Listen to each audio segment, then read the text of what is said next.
everybody. Welcome back to Shannon's Lumber Industry Update. This is episode 8, and it's an email bag episode. Today I'm going to answer a few questions about the re-emergence of chestnut. We're going to talk a little bit about some of the availability of red oak. We're going to answer some questions about hardwood versus softwoods, and we're going to talk about studs. Not me. Studs, like for building stuff, the exciting studs. We're going to talk about Whitewood, and I think that ought to round it out. There's a lot on the schedule today, so we should probably get started. First, I do want to say thank you to my new patrons over at patreon.com/lumberupdate. Thanks to Bob, Josh, Michael, Kit, Lawrence, Christian, Rod, Eric, Paul, Aaron, and Tom. Thank you all, every one of you, for sponsoring the show and helping keep it going. And I should mention this. I actually launched a new milestone goal over at Patreon, and I'm going to be starting up a YouTube channel where I actually do species kind of testing, sea trials, if you will. We're going to focus on one species and just talk about how it works. And I feel like that's going to work better in a video format because I'll actually be able to do some sawing and some planing and things on that particular species of wood. But we're not there yet. We're about 50% of the way to that particular milestone goal. So hopefully we can hit it because I think that could be pretty beneficial to some folks. Anyway, let's look a little bit into some feedback. I got this interesting article from Kyle. Thank you, buddy, for sending that over. And keep making those chairs, man. They're looking fantastic. Kyle's the guy that you love to hate because he retired early and now he's just building chairs. That's what he does all day is build chairs. Yeah, you pretty much suck, Kyle. But good article. He says, I just read this article about reviving the American chestnut with genetic engineering technology. Apparently, there is a little controversy about the subject, needless to say, and it might be interesting to discuss on the show. Well, I agree. See, what's happening is there's long been talk of how do we bring back the American chestnut? And the concern is it was so susceptible to the blight that was brought over from Asia at the time that how much effort do we want to put into reseeding and reintroducing it if it's just going to get wiped out again? So there was a lot of looking into how can we genetically engineer it to make it resistant to the blight that took it out and possibly other blight, some of the stuff that's going on right now, like emerald ash borer. Well, there's been a lot of success here, and you'll find a lot of genetically modified species that show up in labs and in specific arboretums and things like that. But there's some talk with the success of the chestnut that maybe we now start to hand this strain over to forestry services and to companies that are managing concessions and have them start replanting it. And they're very, very close to doing this. They feel very confident about the hardiness of this particular genetically engineered strain of chestnut. But there's a lot of people who are resisting this because that ain't natural. That ain't right. I'm reminded of Dr. Malcolm in Jurassic Park when you re-engineer the dinosaurs and suddenly threw them together with humans after, millions of years being apart. Who knows what's going to happen? I didn't try to do a Jeff Goldblum impression there. I hope you guys appreciate that. But there is some thought to that. This was a species that was pretty much wiped out. And its place has been taken in our forests by oaks and maples primarily, and some cherries, and till much, much lesser extent, walnuts. The hardy maples and the oaks are the ones that are taking it over. To reintroduce the American chestnut, what is that going to do? Is this tree hardy enough? Is it now the super tree that's going to now threaten the maples and the oaks? Or is it even going to get a chance because the maples and the oaks are grabbing all the sunlight? As we learned in that Rush song, that you can't get any sunlight because of the maples and the oaks. Or if they just replanted it in like clear-cut areas, what's going to happen? We don't really know because it's been missing from the ecosystem for so long. So I can actually see that there is some concern about this. So obviously, I think the middle ground would be in some test areas like they've been doing with some of the other genetically modified kind of ornamental trees. There's got to be some way we can reintroduce this. I don't think we're quite at the spot where we're ready to release it into the hands of industry and start saying, go at it. But hey, it's exciting news that it's possible to do this. I mean, genetic engineering has been around for a while. Regardless of what your philosophical beliefs are, there is some hope that maybe we could get back some resources that maybe have been lost. So thank you, Kyle. I'm glad you submitted that. It's an interesting article. James wrote in, and he was talking about Quercus robur, American red oak. Well, not American red oak, just red oak. And in one of the episodes, I think it was the grading episode, he said, you called it flooring grade in the USA. Over here, he's in Great Britain, you mentioned that over here it is prized as furniture oak and costs more than American white oak. We have it in Ireland as well. You mentioned not being able to get wide boards over in the US. A while ago, I bought a 4 by 8 by 4 trailer loads, or excuse me, 4 8 by 4 trailer loads stacked 4 foot high from a local joinery shop. Every board was almost 2.5 feet wide and 9 feet long with one straight edge. So yes, James, absolutely. It's not that. Actually, I don't remember calling it flooring grade because honestly, I don't know what flooring grade is. Number 2 common tends to be the grade used by flooring. That may be what I was saying. And that is very common in red oak to get a lot of number 2 common being sold to the flooring industry. That doesn't mean that we're not getting FAS and select or every number 1 common. Red oak is actually very easy to get in FAS quantities because it is a very hardy tree. It grows quite large. It's not that we can't get wide sizes or long lengths. It's that the industry, the commercialization, doesn't really have a demand for it. Most of the red oak is being used in flooring or occasionally in trim work, millwork type stuff. There's not really any large demand for wide panels of red oak. So the mills, when they saw a log, they're sawing it to meet specs. It doesn't make any sense unless you're a small micro mill, unless you're Mac Cremona, to actually do through sawing of these red oak logs because there's no market for it. Now, certainly there's a market for slabs, but it's such a tiny, tiny, tiny market. So if you're selling, a whole bunch of logs in order to fill a 20,000 board foot container, you're going to be sawing into the sizes that are going to be most in demand. Which, going back to that grading episode, FAS says that you need to have a minimum 6-inch by 8 foot long board. So you're going to pretty much cut most of your boards to be 6 inches wide and 8 feet long in order to meet that grade, because that's where you're going to get the most bang for your buck, the best yield from the tree, probably, and the most demand for your stock. That doesn't mean people aren't going to be sawing 8-inch wide, 10-inch wide, and even 12-inch wide. Certainly stair treads are 12-inch wide, and there's a lot of red oak used for that. But again, there's a specific product downstream that log is being sawn for. And this goes for a lot of species, both domestic and exotic. They're being sawn into sizes that are in demand commercially, the largest demand for them. So when you hear people say, oh, we used to get wide stuff all the time, certainly there's some truth that you can't get the widest wide stuff that you used to get 100 years ago. But the real truth is that it's not that it's not there. It's that it's being sawn to a more demanding or a more in-demand spec at the sawmill. And we're not actually seeing those wide boards downstream of the sawmill at the lumber distribution yards and the lumber retail yards. So I think it's great that you have a lot of access to this stuff. You could probably have the same access to it too. If I have a customer that's looking for 24-inch wide red oak, it's a matter of me calling one of our sawmills and saying, saw it to this spec and getting a load that way. So it is certainly possible. So again, great comment. Thanks for writing in, James. Josh had an interesting point. He said, for the several billion of your fellow humans who live in subtropical and tropical climate zones, huge swaths of South America, Africa, India, Southeast Asia, Australia, and Oceania, hardwoods are practically never deciduous. Here in Australia, we have thousands of unique hardwood species ranging from rainforest giants to stubby, scrubby desert trees, none of which lose their leaves in winter. This is even true in those parts of Australia that experience colder, snowier climates, snowier winters. And he's saying this because when I was talking about, I think it was the lumber terminology episode, might have been episode 1, I defined hardwoods as deciduous, as trees that lose their leaves. And he's right, that is a little short-sighted. He goes on to say that the well-known exotic hardwoods that make their way to the lumberyards of North America and Europe, like teak, the rosewood, delbergias, the mahoganies, the pterocarpus species, paduk, basically, gnarl, wingy, bobinga, all those things, none of these trees are deciduous.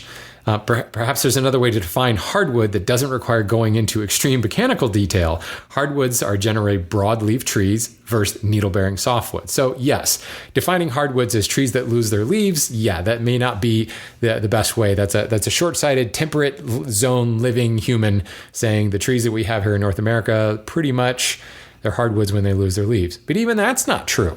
You'll find several hardwoods that are evergreen. Magnolia. I'm staring at one out my window right now. Magnolia is a hardwood and it is evergreen. It does not lose its leaves. So it's certainly not in the tropical zones alone. So very good point, Josh. And I wanted to bring that up because it dovetails nicely into one of the emails that I got from Andrew. So first, thanks for the feedback, guys. I love hearing from you. I love your comments on previous episodes. Keep it coming. This is definitely an ongoing conversation we want to have where, you've got opposing points of view. Maybe you can correct me on some things and certainly bring my attention to industry news and stuff. That's always a lot of fun. So on this hardwood softwood thing, Andrew writes in and says, what is the difference between softwood and hardwood? Is it simply how soft the material is, or is it more complex than that? Short answer, Andrew, yes. It is definitely, short answer is no. It is definitely not how soft the wood is. Perfect example.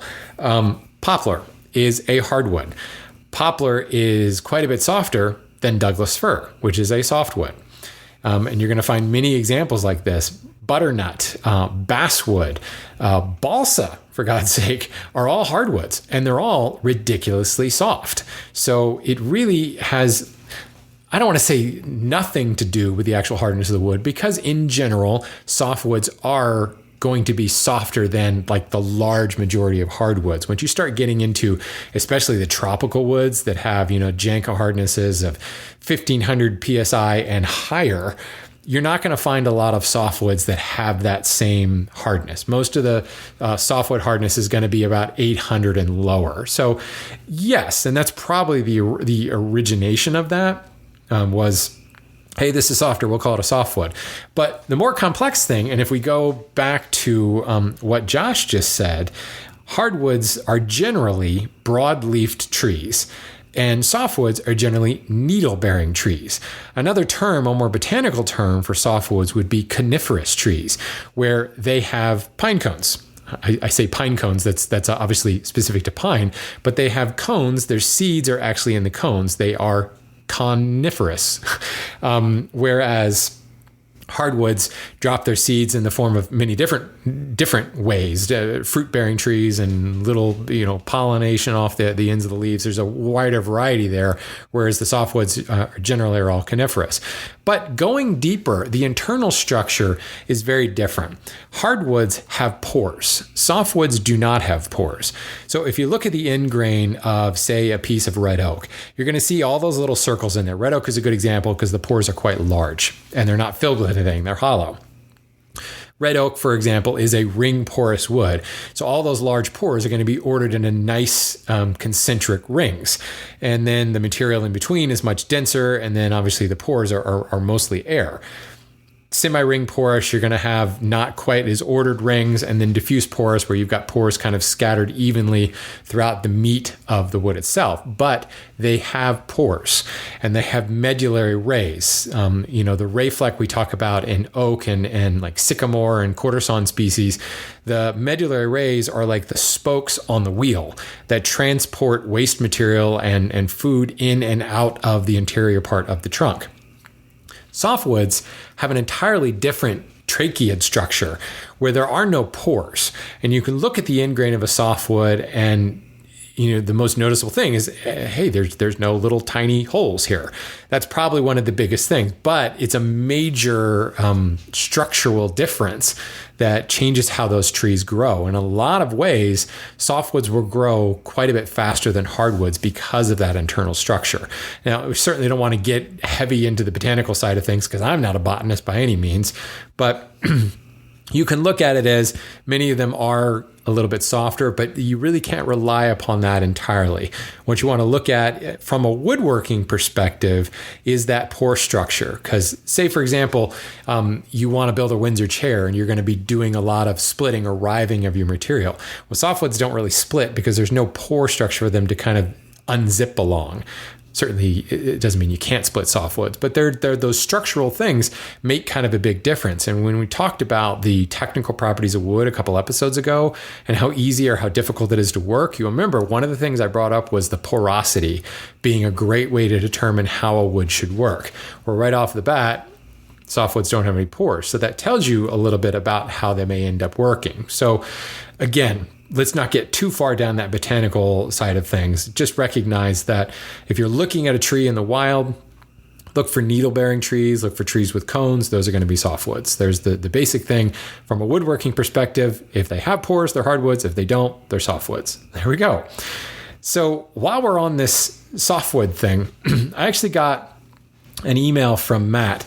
And hey, Matt, how are you? Anybody who doesn't know, Matt is the guy that introduced me to Peloton stationary bikes. So thank you, Matt.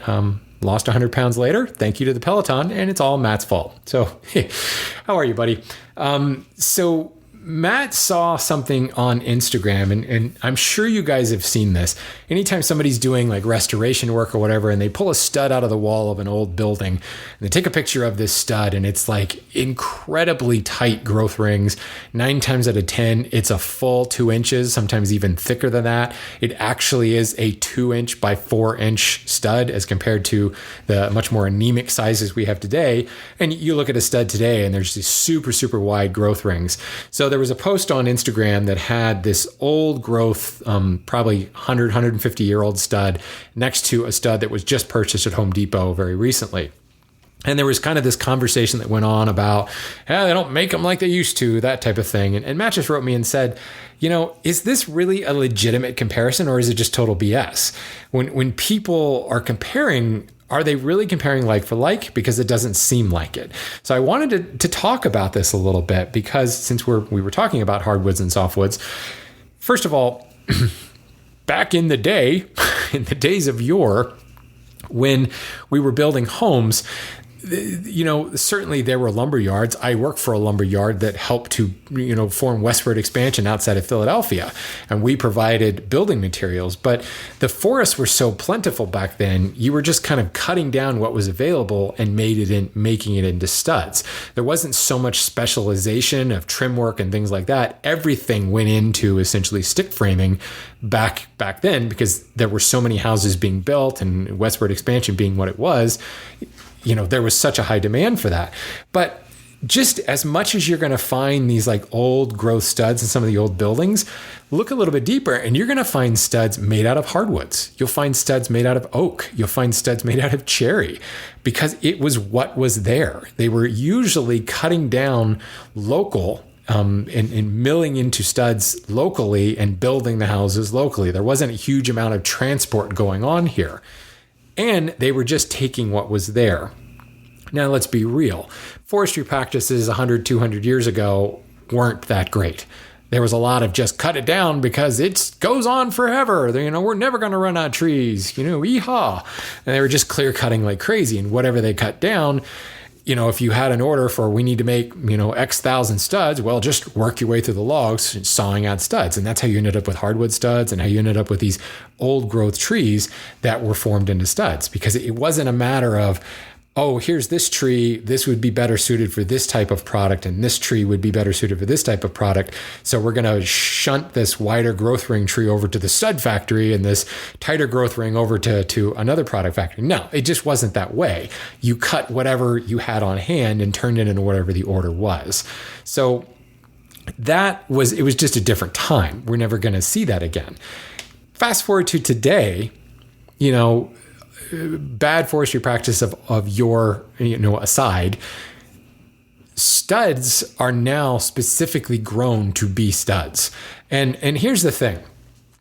Silviculture is the science of forestry management, sustainable forestry management. Silvicultural practices today are actually quite strong. And in many instances, we find that we have a net surplus of lumber over demand. And every time our trees are felled to produce something, we still end up having more trees left over, because of good silvicultural practices, because of the fact that in order to create a stud, you don't need a very big tree. And you can specifically clear cut a concession area of forest, make a bunch of studs out of it, replant like crazy, because those softwoods do grow so fast, and softwoods like to grow kind of clumped close together, all reaching up for the sun at the same time. If you were trying to grow a tighter growth ring, a straighter bole, no knot type thing, you would want to have that tree growing inside an established forest with an established canopy so that it would grow much slower and it would reach up for the sunlight as quick as possible so you wouldn't get a lot of branches lower down on the trunk in the bole of the tree. When you don't really care about that, you clear cut it and have everything grow up fast all at once. And the softwoods kind of sort themselves out. It's very Darwinian there. They're all clumped together, and usually about 2 to 5 years, softwoods will drop all their branches from about the 5-foot level down, and then they begin to go, accelerate up towards the sun a little bit more. In other words, they make great studs all on their own, and it does better to go ahead and clear cut the whole thing and start over. So the studs now absolutely have wide growth rings, and absolutely you find that the concentric rings on the end grain of a stud are much, much tighter because they're cutting it near the center of the tree, because the tree itself wasn't that wide. They got maybe 2, 4, maybe 5 studs out of that log because it was specifically grown for that product. And there is a bunch of it growing in the same spot that's going to be available in another 10 years or so. So the difference now from way back then is they were cutting into old growth forests because there was no one there but the Native Americans to do this. And that's all there was old growth forests, thousands of years of old growth forests. Today, we're cutting our studs from forests that are not nearly as old, and they're never going to be old because they're specifically meant to be used for that particular product. Pulp forests are the same way. They don't even get to be 10 years old because it's best to cut them down earlier than that. As you get into forests that are specifically managed for lumber producing products, wider producing products, northeastern white pine is a good example where that is actually sold more like a hardwood. That's going to be managed in a very different way, very much the same way as a cherry plantation or a walnut plantation. Trees grown specifically for their lumber, that would be managed and grown very, very differently than a stud farm or a pulp farm or a shingle farm or anything like that. It's totally different process and management system today than it was years ago. So you're never going to see those studs again. And it doesn't really make sense because if you had a tree that had those tight growth rings like that, there would be a demand for that old growth heart pine. There is a demand for old growth heart pine, whether it be in flooring, whether it be in trim work, whether it be in exterior siding, and that log would then be sawn to that particular purpose. Kind of like I was talking about before with the red oak and not, sawing a bunch of wide stuff because there isn't a commercial demand for that.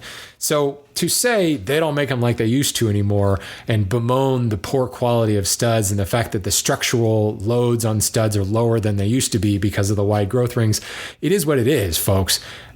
But the alternative, in my mind, would be horrible. I'm glad, frankly, that we have companies like Weyerhaeuser who are specifically growing forests just to be used for studs instead of using the good lumber for the studs, right? Why would we want to do that? Let's take the good lumber and use it for better, more highfalutin purposes instead of something that's just going to be covered up by paneling or sheetrock. So, yeah, today, pretty much everything in the softwood world is coming from plantations, specifically grown for a specific product.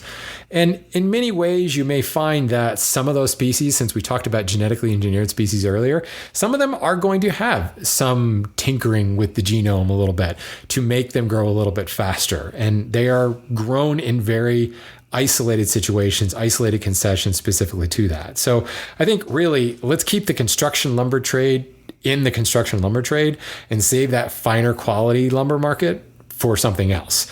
They can, the construction guys can sustainably plant and clear cut all the timber they need because that's really the best way to do it. There's really no other possible way to manage the extreme demand and the growth rate required for studs. And even the wider other sizes of framing lumber. And really, if nature were left to its own devices, we are essentially mimicking nature, how we manage our softwood plantations now. So, hey, there's no better way. It's worked for, millennia. Let's keep it up. So yeah, don't get caught up in comparing old growth studs and new studs and think, oh, what's come of the world? We have such crappy studs now. Next question comes from Matt. He says, what is Whitewood? Hey, Shannon, loving the new show. I wish it was weekly. Well, funny you should say that, Matt. That's another one of the milestones on Patreon. When we get to a certain point, I will take this show weekly, but we got a ways to go there. For now, it's going to be bi-weekly. Appreciate that, though. Matt says, you make me very smart when talking about wood and its properties. I've been following your stuff for years now, since it was 18 or so. Good Lord, I've warped this poor kid's mind. All the way through the Wood Talk, the Renaissance Woodworker, and someone who is pretty good at identifying lumber species, I have a question. What is the deal with Whitewood? I don't know if he's doing a Jerry Seinfeld voice there or not, but what's the deal with Whitewood sold at Home Depot? In my local store, there are 3 different species of building grade 2x4s, Douglas fir, spruce, and Whitewood. It is the cheapest 2x4 in the store as well. Most of the furring strips and other building 2x stock is also this Whitewood nonsense. Is that an actual species? Or is it just a term for whatever the hell gets thrown into the pile at the mill? It doesn't seem to be white pine. It seems to be closer to the spruce side of things. If it helps, I reside in southern Rhode Island, so no unpressure treated southern yellow pine sold as building material there. Thanks. Hope to hear your answer soon. It's a good question, Matt. What's interesting, in the instance of Home Depot and Lowe's and Menards and large 84 lumber and things like that, Whitewood is kind of what happened to be in the mill. And it's a very regional, locally sourced thing. So as he points out, he's in Rhode Island. So you're not seeing any southern yellow pine. Here in Maryland, I don't see southern yellow pine either. Pressure treated lumber is pretty much all southern yellow pine. But the untreated stuff, no, we don't see it either. We get the hem fir in our 2x material.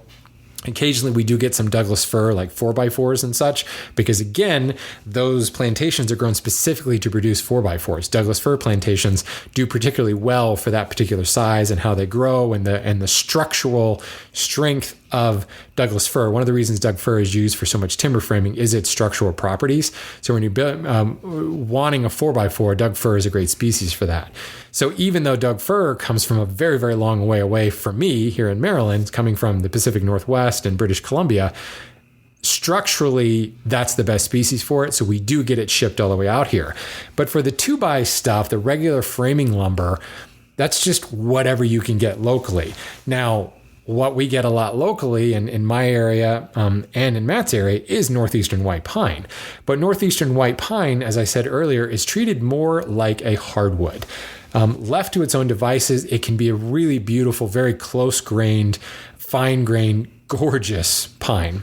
And there is a strong demand for it in siding purposes, for wider boards, clear vertical grain white pine, and certainly in the furniture trade and more, quote, refined trades than just framing lumber. So northeastern white pine, 9 times out of 10, is relegated to something more highfalutin than just plain old framing lumber. And that's where that hem fir type thing comes in. What's interesting is technically Whitewood is a common name for tulip poplar. So the poor poplar, which I love poplar, I love working with poplar. It's a great, soft hardwood. That's a confusing statement right there. It's a very, very nice soft hardwood. Kind of a tall, short, fat, skinny guy. Soft hardwood. Poplar is also known as whitewood. So depending on where you are in the world, actually, I'm pretty sure in Great Britain, whitewood, if you saw whitewood on the rack, you would actually be buying tulip poplar. Not so much here in the States, because you can go to, Home Depot and they've got poplar back in the hardwood section, and yet they have whitewood through all the framing stuff. It's just become a generic term. Obviously it is white in color, whitish in color. So they just, rather than doing hem fir, spruce pine fir, Douglas fir, any of that stuff, because there can be any number of species, any number of species in the Pinus genus as well that all get rolled into that. Moreover, these enormous plants that make this framing lumber, some of these things can be seen from outer space. They're so huge, turning out, sawing logs, softwood logs into framing lumber. There isn't any kind of sorting process for this. So it could be a spruce tree here and a hemlock tree here and a fir tree here, and it's just kind of all thrown together, and you get that SPF, spruce pine fir or hem fir type product, which just gets known as whitewood. Now, I do believe there is some grading differences in here. Now, I haven't talked about softwood grading before.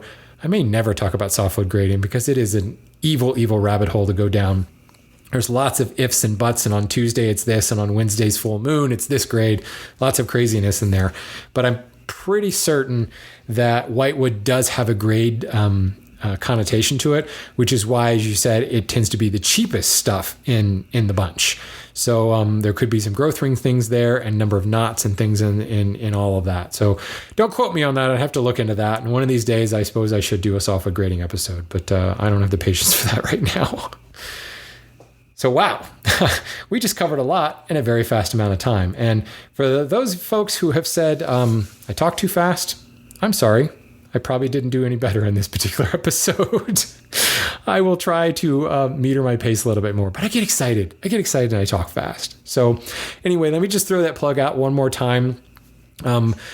Patreon.com/lumberupdate. I appreciate everybody who is sponsoring the show and helping to keep this going and frankly make it worthwhile. I am pretty excited about the idea of launching this YouTube channel. I think that over time, it could end up becoming a great resource.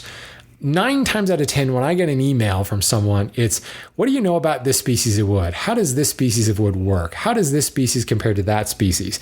And, in a previous episode, I talked about that, comparing different species. But wouldn't it be cool to be able to turn to a channel on YouTube and have 30, 40, 50, 100 species highlighted with, me at the bench actually working with them and talking about how they work and why and the actual physical properties of it. So I'm hopeful. We'll see if we can get there. We've got a little ways to go. So if you were at all interested in that incarnation of that new series on YouTube, then please get over to patreon.com/lumberupdate and sponsor the show. Certainly appreciate it. And speaking of updates, there is now a new subscribe via email feature on lumberupdate.com. So those of you who have subscribed to this in your favorite podcatcher app, you're already getting these episodes. If you are a patron on Patreon, I am posting the episodes in the feed there as well, and you're probably getting a notification of that depending upon your notification settings. But if you just want to get an email every time a new episode comes out, go over to lumberupdate.com. On the right-hand sidebar, you'll see a subscribe to the get every new episode in your inbox. So just a new feature there. So that's it for me, folks. Thanks for tuning in, and go buy some wood.